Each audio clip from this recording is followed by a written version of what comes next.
कि ये जो सीक्वेंस है ये क्या हो जाएगा, मोनोटोनिक डिक्रीजिंग सीक्वेंस आ जाएगा। ठीक है, तो अभी क्वेश्चन दे रहा हूं, उसको सॉल्व करो।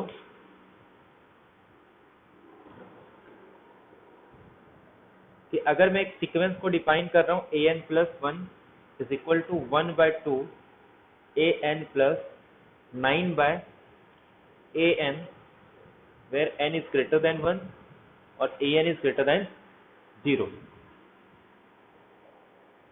then ऑप्शन 1, ये सीक्वेंस मोनोटोनिक इंक्रीजिंग सीक्वेंस है इफ an की वैल्यू लेस देन 3 होगी। ये मोनोटोनिक डिक्रीजिंग सीक्वेंस है इफ an की वैल्यू ग्रेटर देन 3 होगी। थर्ड, ये बाउंडेड सीक्वेंस है।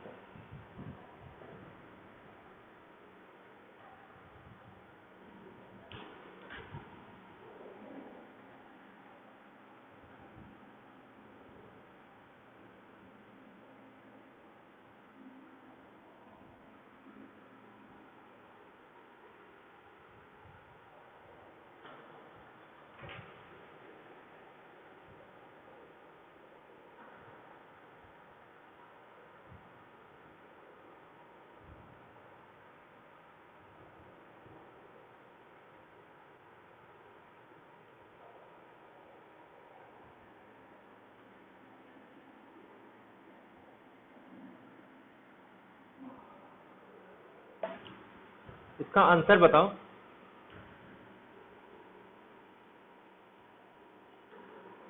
ठीक है, और इसको ट्राई करना कि इसमें से कौन सा करेक्ट होगा। ठीक है, पहले किसी को अगर समझ में आ रहा तो डायरेक्ट बताओ। तो ये होमवर्क में इसको सॉल्व करना, जैसे वो प्रूफ किया है ना ऐसे सेम ऐसे इसको प्रूव करना है, इसमें से कौन सा ऑप्शन करेक्ट होगा। ठीक है, करोगे इसको ट्राई। जैसे लास्ट वाला एग्जांपल था ना, सेम वैसे ही करना है, बट वहां पे a1 की वैल्यू गिवन थी 1.5, बट यहाँ पे ऐसा कुछ गिवन नहीं है। ठीक है, उसको ट्राई करना कि इसमें ये दोनों करेक्ट है या एक करेक्ट है या दोनों रॉन्ग है। ठीक है,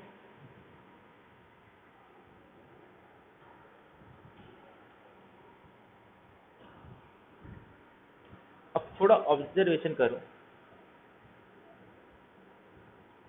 जैसे मान लो कोई सीक्वेंस इंक्रीज हो रहा है, ठीक है, a1 a2 a3 a4, तो इसके पास ऑप्शन क्या है, या तो ऐसे धीरे धीरे इंक्रीज होते चले जाए, एक साइड से तो बाउंडेड है ये सीक्वेंस, या तो धीरे धीरे इंक्रीज होगा।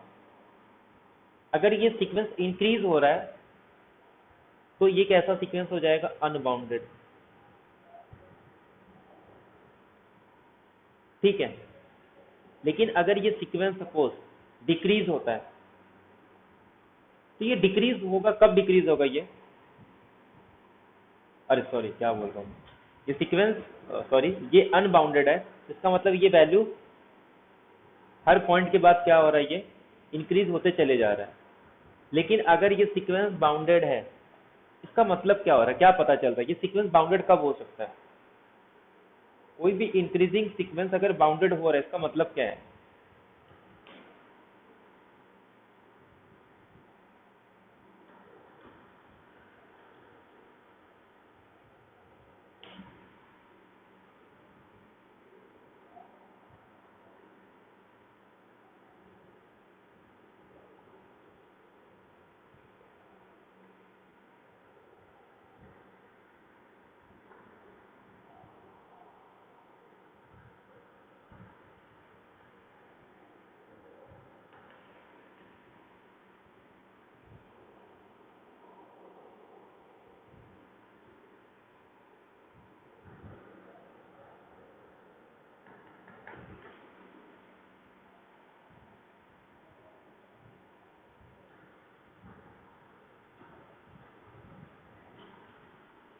ठीक है, बाउंडेड है इसका मतलब वो लोअर बाउंड भी होगा अपर बाउंड भी होगा। थोड़ा ध्यान दे यहाँ पे, मान लो एक ऐसे में एक बाउंड्री लगा रहा हूँ, एक दीवार है, ठीक है। ये सपोज ये पहला बॉल है, ये सेकंड बॉल। एक पर्सन यहाँ से स्टार्ट कर रहा है, ठीक है। मैं उसको ये बोल रहा हूँ कि हर एक सेकंड के बाद एक जंप लगाना है, हर सेकंड के बाद एक जंप लगाना है। और ये याद रखना कि हर जंप या तो वही होना चाहिए या तो नेक्स्ट पॉइंट पे आना चाहिए। समझ में आ रहा है? जैसे ये पर्सन है, या तो ये इस पॉइंट पे जाएगा या तो यहीं रहेगा, या तो ये इस पॉइंट पे जाएगा या तो यहीं रहेगा, लेकिन इसको हर सेकंड में एक जंप लगाना है। तो सपोज ये पहले तो क्या करेगा कि ये यहाँ तक पहुंचेगा, ठीक है, क्योंकि इसका लिमिट सुप्रीमम में है, तो मतलब ये वैल्यू यहाँ तक कर सकता है, ठीक है। तो सपोज क्या कर रहा है, ये हर एक स्टेप में एक एक स्टेप यहाँ जा रहा है, मतलब हर पॉइंट पे जंप होके आगे जा रहा है। अब जैसे ये नजदीक आ जाएगा, अब ये क्या करेगा, या तो अपने जो जंप का डिस्टेंस है वो धीरे धीरे कम कर देगा, या फिर क्या करेगा, इसके पास क्या ऑप्शन है, इसको यहां से यहां तक जाना था, हो सकता था ये डायरेक्ट चले जाता, हो सकता था ये 2 जंप में जा रहा है, या हो सकता है ये ऐसे 4 जंप में जा रहा है, या हो सकता है ऐसे, और ये धीरे धीरे अपना जंप कम कर रहा है, ठीक है। या फिर ये कुछ इस तरीके से करता है, पहले तो इतना जंप लगाया, अच्छा अब नजदीक आ गया, फिर ऐसे जंप कर रहा है, फिर ऐसे जंप कर रहा है, फिर ऐसे जंप कर रहा है। लेकिन जब एकदम पास में चले जाएगा, अब इसके पास क्या ऑप्शन है, क्योंकि पीछे वो आ नहीं सकता, एक बार यहां चले गया तो इसके पास पीछे नहीं आ रहा है। तो इसका मतलब क्या है कि जब वो इसके पास में जाएगा ना, अगर ये बाउंड इसको क्रॉस करना नहीं है, पीछे आना नहीं है, तो इसके पास 2 ऑप्शन है, या तो वो एक ही स्टेप पे बार बार करे, समझ में आ रहा है कि एक ही स्टेप पे वो बार बार, ये ऑप्शन है उसके पास कि जंप उसी पॉइंट पे, जंप उसी पॉइंट पे, जंप उसी पॉइंट पे। अगर वो एक ही पॉइंट पे बार बार जंप करेगा तो इस पॉइंट को क्या बोलेंगे हम लोग, एक ऑप्शन तो ये है ना कि एक काम करेगा वो आगे ही नहीं जाएगा, जिस पॉइंट पे खड़ा है उसी पॉइंट पे बार बार जंप कर रहा है। एक ऑप्शन ये हो सकता है कि वो जिस पॉइंट पे है, मतलब यहाँ आ गया ना, तो वो क्या करेगा, सोचो जाने दो, मैं उसी पॉइंट पे बार बार जंप करता हूँ, क्योंकि ये तो कुछ फाइनाइट ही हो सकते हैं। अब इसके पास ना इनफाइनाइट जंप करना, क्योंकि इसको रुकना नहीं है, अगर इसको इनफाइनाइट जंप, अब इसके आगे भी नहीं जाना है, तो एक ही चीज है कि वो बार बार क्या करेगा, उसी पॉइंट पे जंप करेगा। तो अगर एक ही पॉइंट पे बार बार जंप कर रहा है, इसका मतलब क्या है कि वो जो सीक्वेंस की वैल्यू जितने बार जंप कर रहा है वो A1 आ गया फर्स्ट सेकेंड, A2 सेकेंड, ऐसे A third second, A4 second, ऐसे हर सेकेंड पे वो एक ही पॉइंट पे जंप कर रहा है। इसका मतलब क्या आ रहा है, वो जिस पॉइंट पे जंप कर रहा है, ऐसे an कितने हो जाएंगे, इनफाइनेटली मेनी। तो जिस पॉइंट पे वो बार बार जंप कर रहा है, उस पॉइंट को हम लोग क्या बोलेंगे,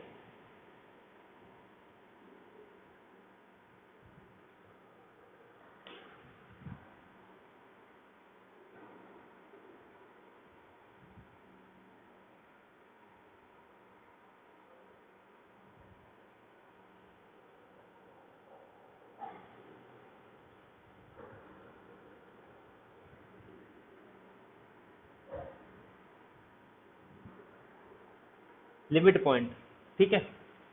तो इसका मतलब एक स्टेप जाने के बाद उसके पास एक ही ऑप्शन बचता है, तो या तो वो उस पॉइंट पे बार बार जंप करे, या फिर किसी एक पॉइंट के इतने पास आ जाए, मतलब कुछ इस तरीके से ये वाला कॉन्सेप्ट करे।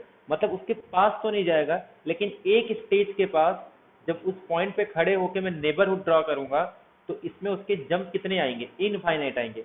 मतलब वो किसी भी पॉइंट पे या तो वो एक्यूमुलेशन पॉइंट हो जाएगा, या तो वो उस पॉइंट पे कितने बार रिपीट कर रहा है, इनफाइनेटली मेनी टाइम। मतलब जब भी कोई इंक्रीजिंग सीक्वेंस बाउंडेड हो जाता है, तो उसके पास लिमिट पॉइंट एग्जिस्ट कर रहा है, ठीक है। ये क्लियर हो गया। अब कितने एग्जिस्ट करेंगे, एक होगा या 2 होगा ये नहीं पता, बट कम से कम एक लिमिट पॉइंट तो आएगा। ये क्लियर हो गया सबको कि अगर कोई इंक्रीजिंग सीक्वेंस बाउंडेड अबो है, बाउंडेड बिलो तो बाय डिफॉल्ट रहता है, कोई भी इंक्रीजिंग सीक्वेंस हो उसके पास बाउंडेड बिलो डायरेक्टली है, अगर वो डिक्रीजिंग सीक्वेंस है तो बाउंडेड अबो होता है। तो सिर्फ चेक क्या करना है, सिर्फ वन साइड चेक करना है।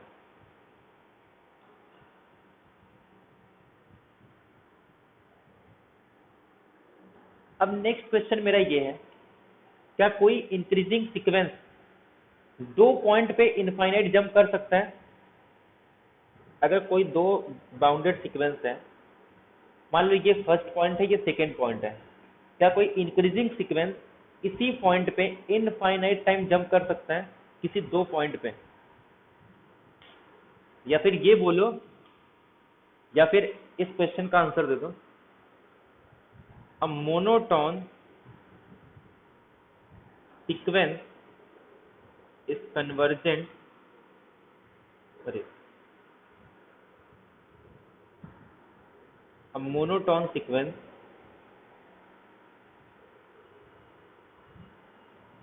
can have more than one limit point.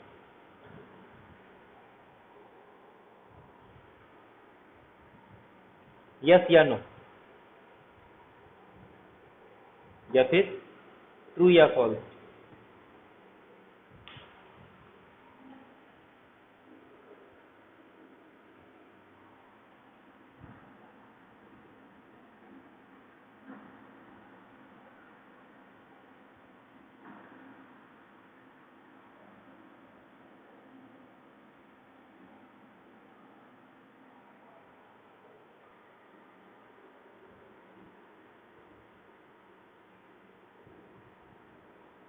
Greatest integer function,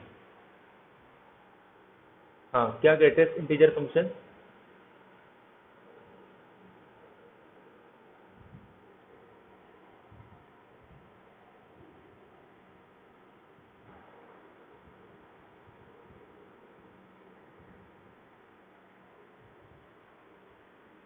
थोड़ा ध्यान दें यहाँ पे, हम लोग ऐसे बोल सकते हैं ना, फॉर एग्जाम्पल अगर ऐसा हो गया तो मैं ये बोल सकता हूँ कि मान लो ये मेरे पास ऐसे बहुत सारे पॉइंट हैं, ये इस पे भी इनफाइनाइट जंप कर रहा है और फिर यहाँ जाएगा, फिर इस पे भी इनफाइनाइट जंप कर रहा है, फिर यहाँ जा रहा है। अच्छा एक बात बताओ, क्या ऐसा नेचुरल नंबर में पॉसिबल है कि 1 2 3 4 5 कि मैं कुछ उसके स्टार्टिंग के टर्म लेके उसको इनफाइनाइट बना दूं बिना इन्फिनिटी पे जाए? मतलब मैं कुछ इस तरीके से, मतलब ये मैं कुछ इस तरीके से फॉलो नहीं कर रहा हूँ, मैं खाली कुछ स्टार्टिंग के टर्म को ही इनफाइनाइट बना सकता हूँ।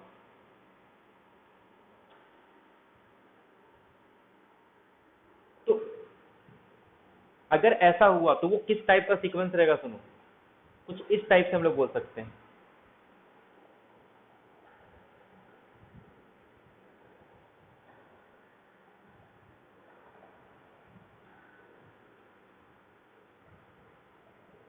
ऐसा क्या ऐसा सीक्वेंस बना सकते हैं हम लोग?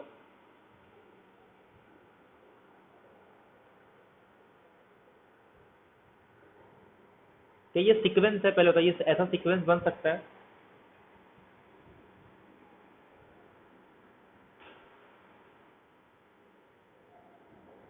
क्या ऐसा सीक्वेंस बना सकता हूँ? पहले तो पॉसिबल है कि ऐसा सीक्वेंस बना सकते हैं हम लोग। अगर ऐसा सीक्वेंस बन गया तब हो सकता है कि किसी इंक्रीजिंग सीक्वेंस, क्योंकि इंक्रीजिंग है ना, देखो ये 1 ये 2, अगर एंड कर दूंगा तो कुछ फाइनाइट टर्म्स हो जाएगा, इसके लिए मैं एंड भी नहीं कर रहा हूँ। क्या ये पॉसिबल है इस तरीके का सीक्वेंस बनाना? क्योंकि अगर ऐसा सीक्वेंस बन गया तो ये इंक्रीजिंग सीक्वेंस भी है, और ये 1 भी लिमिट पॉइंट है, 2 भी लिमिट पॉइंट है, 3 भी लिमिट पॉइंट है, 4 भी लिमिट पॉइंट है। तो इस इंक्रीजिंग सीक्वेंस के पास एक से ज्यादा लिमिट पॉइंट आ जाएंगे अगर ये टाइप का सीक्वेंस बन रहा है। अगर ये सीक्वेंस नहीं है तो क्या प्रॉब्लम, क्या है इसमें सीक्वेंस, क्या ऐसा सीक्वेंस बना सकता हूँ?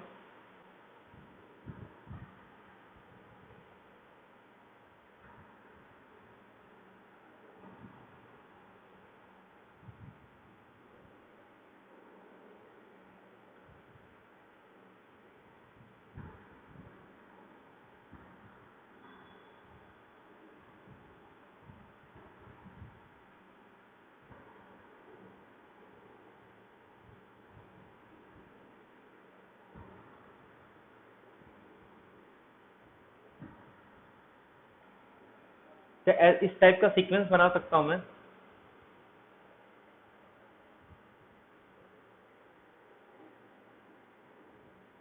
ध्यान दो इसमें प्रॉब्लम क्या हो रहा है।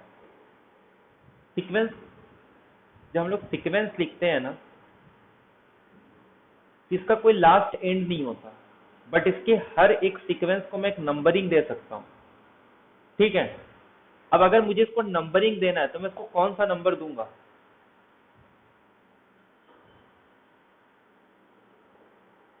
क्योंकि नेचुरल नंबर, जब हम लोग किसी भी सेट को नेचुरल नंबर के इक्विवेलेंट बताते हैं तो इसका मतलब क्या होता है कि उसके हर एक नंबर को मैं नंबरिंग दे सकता हूँ।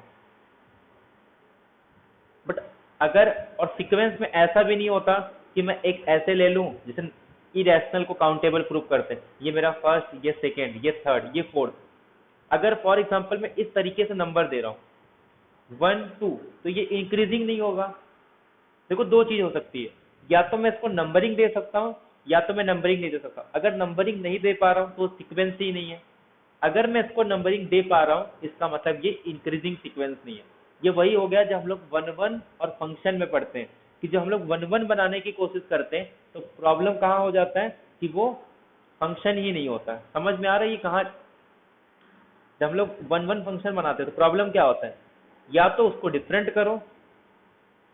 अगर इसके पास सपोज 2 एलिमेंट है और 3 एलिमेंट है, इसके पास 1 2 है, तो मैं इसको 1 पे भेज देता हूँ, इसको 2 पे भेजता हूँ। तो या तो मैं 3 को 2 पे भेज दूँ तो 1 1 नहीं होगा, या तो मैं इसको छोड़ दूँ, और जब मैं छोड़ दूंगा तो प्रॉब्लम क्या होगा, ये फंक्शन नहीं होता। तो सेम यहाँ पे भी यही हो रहा है। सीक्वेंस का मतलब ही होता है कि उसकी हर एक नंबर को मैं उसका पोजीशन बता सकता हूँ कि वो कौन से नंबर का टर्म है। कोई लास्ट नहीं होता, बट उसके हर एक सीक्वेंस का नंबरिंग होता है। मैं कोई भी एक सीक्वेंस उठाऊं अल्फा, मैं ये बता सकता हूँ कि वो कोई तो an है, मतलब एक तो ऐसा नेचुरल नंबर मिलेगा जिस टर्म की वो वैल्यू होगी। बट इसमें ऐसा बता सकता हूं मैं, जब हम लोग काउंट करते तो कैसे काउंट करते, 1 2 3, जैसे मुझे रैशनल नंबर को काउंट करना था तो कुछ इस तरीके से अरेंज करते थे, तो हम लोग ऐसे काउंट करते हैं, मतलब कुछ इस तरीके से काउंट करना पड़ेगा, ये फर्स्ट, ये सेकंड, ये थर्ड, ये। बट प्रॉब्लम क्या होगा, तब वो इंक्रीजिंग नहीं होगा। लेकिन अगर मैं इस तरीके से काउंट करने जाऊं कि पहले इसको बाद में इसको, तो क्या इसका नंबर कभी आने वाला है? समझ में आ रहा है मैं क्या बोल रहा हूँ? ये मतलब वैसे तो नहीं होता है, बट मैं कुछ बताना चाह रहा हूँ कि अगर सपोज अगर बना तो कुछ ये टाइप का बनेगा। अगर मैं सोच रहा हूँ कि नहीं चलो मैं इंक्रीजिंग सीक्वेंस भी बनाऊं और उसके पास लिमिट पॉइंट एक से ज्यादा हो, तो बट यहाँ पे दिक्कत ये आ गया कि नहीं हो पा रहा है, क्योंकि कुछ इस तरीके का बनेगा। बट ये सीक्वेंस ही नहीं है, ऐसा कोई सीक्वेंस नहीं होता। सीक्वेंस का मतलब होता है कि उसके हर एक मतलब टर्म से बता सकता हूँ, तो ऐसा सीक्वेंस है ही नहीं। और जब ऐसा सीक्वेंस ही नहीं बना सकता हूँ, इसका मतलब कोई भी इंक्रीजिंग सीक्वेंस हो उसके पास एटमोस्ट वन लिमिट पॉइंट होते हैं। ठीक है, तो कोई भी मोनोटोन सीक्वेंस, एक रिजल्ट ये आ जाता है कि अगर कोई मोनोटोन सीक्वेंस है तो उसके पास एटमोस्ट वन लिमिट पॉइंट है। ये पहला रिजल्ट। सेकेंड रिजल्ट क्या था कि अगर कोई मोनोटोन प्लस बाउंडेड सीक्वेंस है, या फिर मोनोटोन बाउंडेड भी छोड़ दो,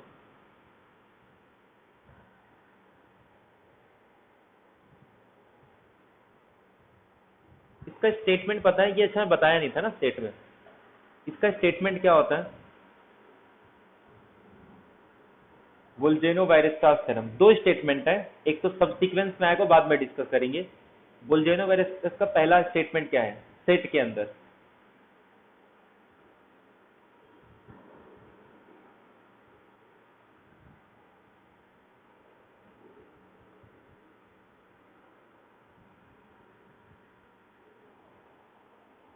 बुल्जेनो-वायरस्टास थ्योरम का स्टेटमेंट क्या है,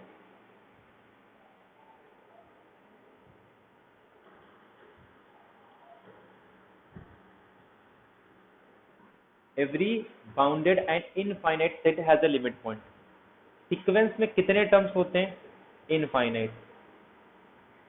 अगर वो बाउंडेड हो गया तो इसका मतलब क्या हो जाएगा, उसके पास एटलीस्ट एक लिमिट पॉइंट आ जाएगी। तो अगर कोई सीक्वेंस बाउंडेड है, अगर सीक्वेंस बाउंडेड है, implies an has a at least one limit point। ऐसा मैं बोल सकता हूँ, कोई सीक्वेंस अगर बाउंडेड है तो उसके पास एटलीस्ट वन लिमिट पॉइंट आएंगे, ऐसा बोल सकता हूं मैं।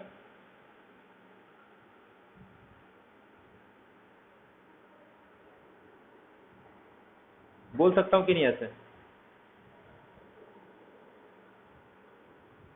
कि सीक्वेंस अगर बाउंडेड है तो उसके पास कम से कम एक तो लिमिट पॉइंट होगा।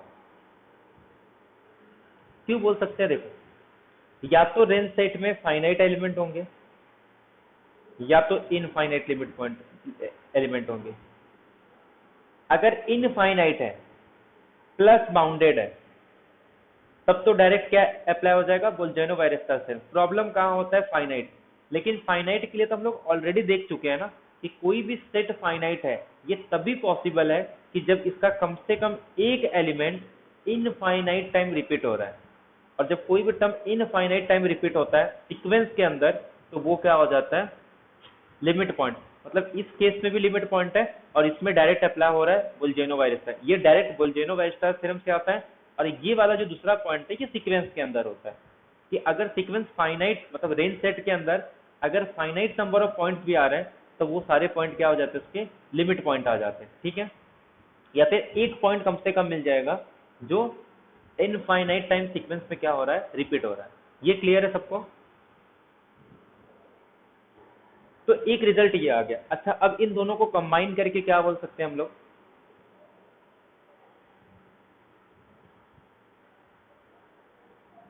अगर मैं इन दोनों स्टेटमेंट को कंबाइन कर दूं तो मैं क्या बोल सकता हूं?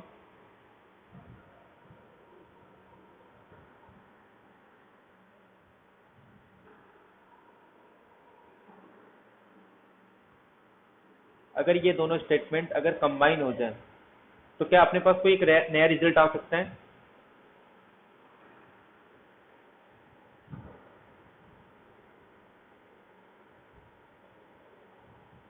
इससे क्या पता चल रहा है अपने को? क्या ऑब्जर्वेशन मिल रहा है कि अगर कोई सीक्वेंस मोनोटोन है और उसमें क्या एक्स्ट्रा कंडीशन ऐड कर दूं तो उससे क्या रिजल्ट मिलेगा?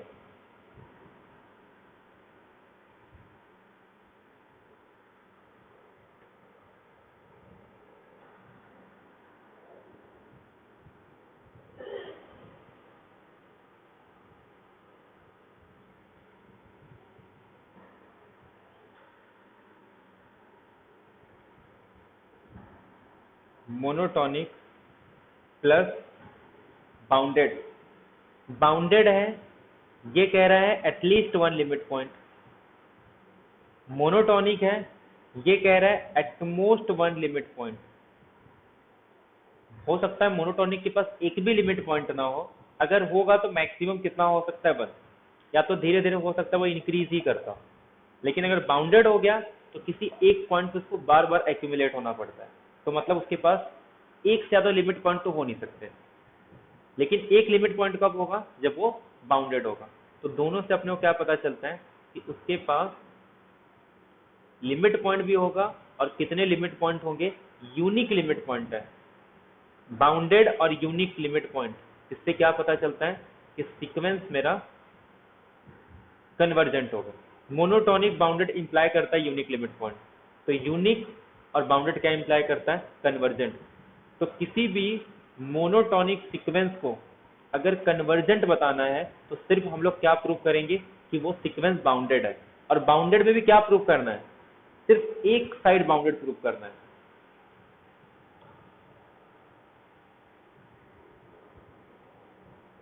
तो मैं ऐसे रिजल्ट लिख सकता हूं,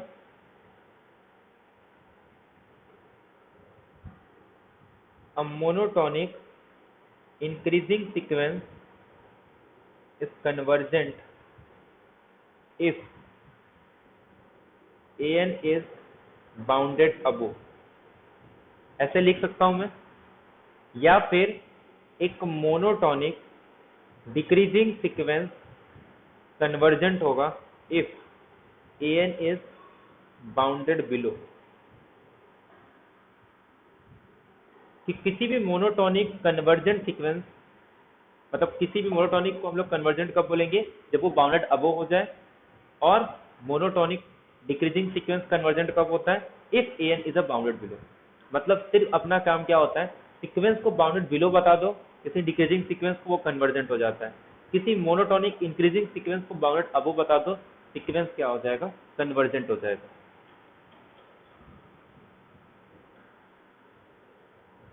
जो हम लोग ने ये एग्जाम्पल लिया था,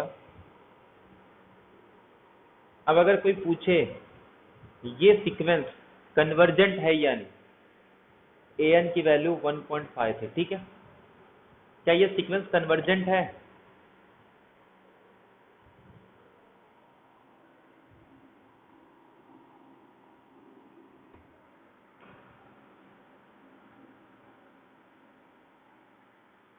कैसे? जस्ट अपने को ये प्रूव करना है, ये सीक्वेंस अगर इंक्रीजिंग है तो बाउंडेड अबो हो जाना चाहिए, अगर डिक्रीजिंग सीक्वेंस है तो बाउंडेड बिलो होना चाहिए, ठीक है। बट हम लोग ने प्रूव किया था ये सीक्वेंस बाउंडेड, अरे सॉरी, डिक्रीजिंग सीक्वेंस है, सिर्फ बाउंडेड बिलो चेक करना। हम लोग ने प्रूव क्या किया था कि ए एन की वैल्यू ग्रेटर देन है √2 से, तो बाउंडेड बिलो भी है, डिक्रीजिंग भी है, तो ये सीक्वेंस कैसा हो जाता है, कन्वर्जेंट सीक्वेंस। और ये भी रिजल्ट है कि कोई इंक्रीजिंग सीक्वेंस अगर वो बाउंडेड है, मतलब बाउंडेड अबो है, तो वो सीक्वेंस हमेशा कन्वर्ट करता है, और वो कन्वर्ट कहाँ करता है, कब? जब ए एन मेरा इंक्रीजिंग हो एंड बाउंडेड हो। और कोई सीक्वेंस अगर कोई सीक्वेंस कन्वर्ट करता है इन्फिमम ऑफ ए एन पे, जब सीक्वेंस क्या हो, डिक्रीजिंग प्लस बाउंडेड हो। तो एक रिजल्ट ये भी पता चलता है कि कोई भी इंक्रीजिंग प्लस बाउंडेड सीक्वेंस हमेशा कन्वर्ट करता है, और कन्वर्ट कहाँ करता है, हमेशा सुप्रीमम वैल्यू पे, मतलब सीक्वेंस के सुप्रीमम वैल्यू पे, लिमिट सुपेरियर या लिमिट इंफीरियर नहीं, जो भी सीक्वेंस का सुप्रीमम वैल्यू होगा उस पे कन्वर्ट करेगा। और अगर वो डिक्रीजिंग प्लस बाउंडेड है तो वो हमेशा इन्फिमम पे कन्वर्ट करता है। ये पॉइंट क्लियर है सबको? तो जो ये टाइप के जितने भी सीक्वेंस आते हैं, जस्ट इसके क्वाड्रेटिक इक्वेशन को सॉल्व करो, उसका जो पॉजिटिव रूट आता है ना, वही उस सीक्वेंस के लिमिट पॉइंट होती है, क्योंकि वही उसका क्या होता है, इन्फिमम वैल्यू होता है। क्योंकि हम लोग बाय क्वाड्रेटिक इक्वेशन प्रूव करते हैं कि उसकी वैल्यू लेस देन कितनी हो सकती है, लेस देन 0, और मतलब b² minus 4ac greater than is equal to 0। तो वो जो भी इनइक्वालिटी में आएगा, मतलब उसको कभी क्रॉस नहीं कर सकता, चाहे ग्रेटर देन या लेस देन, वो डिपेंड करता है कि अपने पास 3 9 के प्लेस पे क्या है, और स्टार्टिंग में हम लोग इनिशियल वैल्यू क्या ले रहे हैं, वो उसके रिस्पेक्ट में हम लोग चेक कर सकते हैं कि वो क्या है। तो जस्ट क्वाड्रेटिक इक्वेशन को सॉल्व करो, अगर इनिशियल कंडीशन में कोई पॉजिटिव वैल्यू गिवन है तो हमेशा याद रखना वो सीक्वेंस हमेशा अपने क्वाड्रेटिक इक्वेशन के पॉजिटिव रूट पे कन्वर्ट करता है। तो अब इसका आंसर बता सकते हो कि ये जो सीक्वेंस है ये कहाँ, अगर सपोज ये सीक्वेंस कन्वर्ज है, मैं मान के चल रहा हूँ ये सीक्वेंस कन्वर्ज है, तो ये सीक्वेंस कहाँ कन्वर्ज करेगा? वैसे तो इसका आंसर बताना है कि इंक्रीजिंग है, डिक्रीजिंग है, कब डिक्रीजिंग या इंक्रीजिंग होगा। अगर सपोज ये सीक्वेंस कन्वर्ज है तो ये किस पॉइंट पे कन्वर्ज करेगा? मान के चलता हूँ ये सीक्वेंस इंक्रीजिंग है प्लस बाउंडेड, या डिक्रीजिंग है प्लस बाउंडेड है, दोनों हो सकता है, डिपेंड करता है ए एन पे, ठीक है।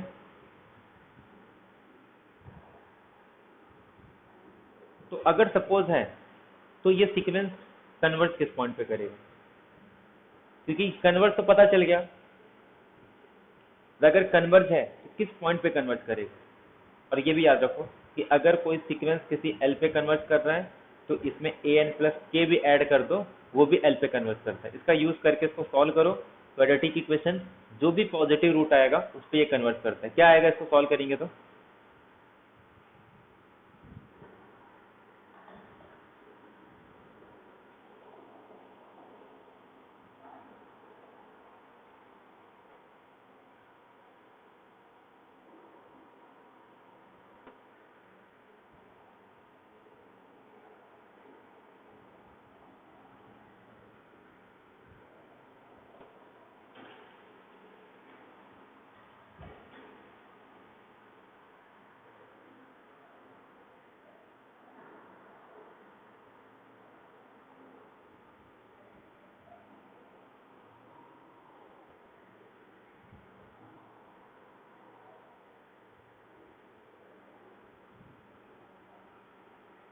हेलो,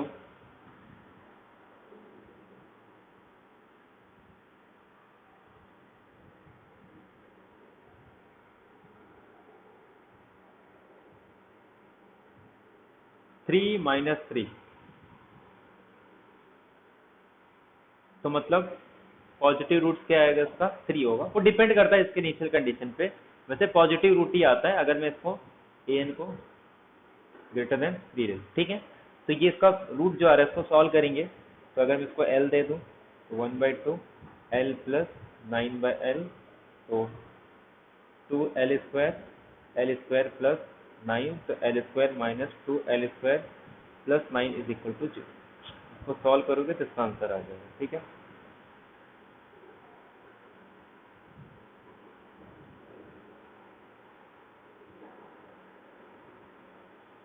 2l स्क्वायर 3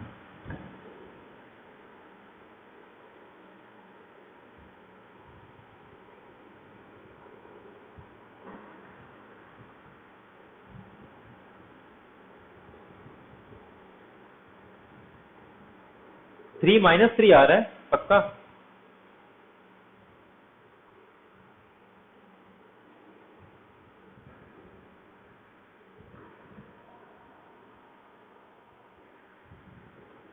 मैं कुछ रॉन्ग कर रहा हूँ क्या?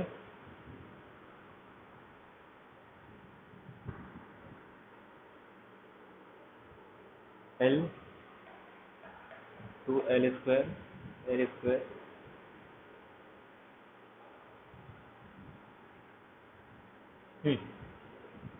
ठीक है।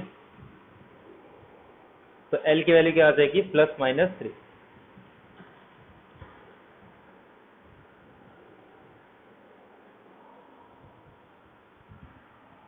ठीक है, तो ऐसे ही बाकी जो एग्जांपल्स थे ना, अब देखो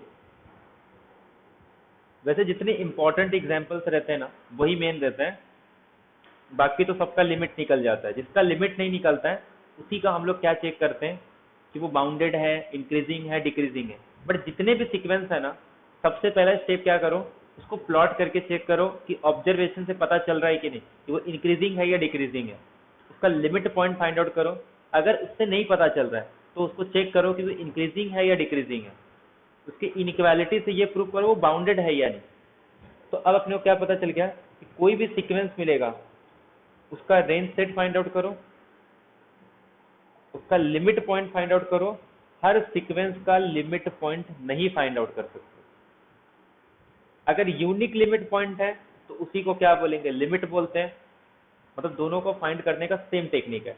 अब जब हर पॉइंट का लिमिट नहीं निकाल सकते हर सीक्वेंस का, तो उसका हर सीक्वेंस का लिमिट पॉइंट भी नहीं निकाल सकते। तो जब ये नहीं आ रहा है तो हम लोग क्या चेक करेंगे, उसका सीक्वेंस इंक्रीजिंग है या डिक्रीजिंग है। उसके बाद नेक्स्ट स्टेप में उसका लिमिट सुपेरियर चेक करो, उसका लिमिट इन्फेरियर चेक करो, और नेक्स्ट